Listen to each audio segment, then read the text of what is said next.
Эмнеге жооп бербейт? Аларда азыр таңкы саат 8би? Мүмкүн ал ваннада. Чуу сала бербечи? Карачы, Портлендти өрт каптаптыр.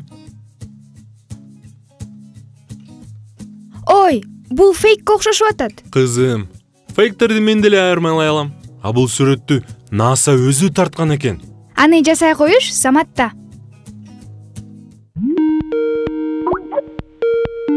Алина, салам. Апа ата, кандайсыздар? Макс, баары жакшыбы? Шаар бүт өрттөн атат дешет го. Ооба, баары жакшы. Жумушка жөнөп аткан элем. О, shit. О, Кудай сакта. Эмнен түтүп атат?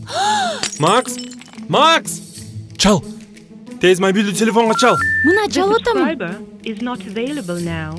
Please call back.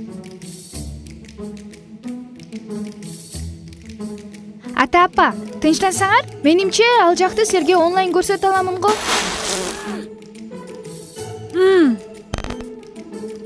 Кантип көрсөтө аласың?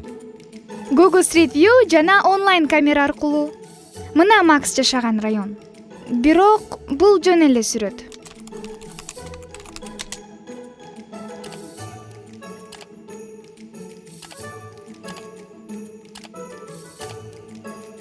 Мына Макс ушул райондо жашайт.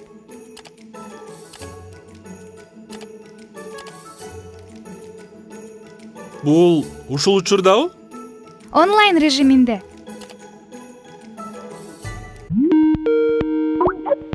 Ата, апа, кечирип койгула, боткомду күйгүзүп алдым.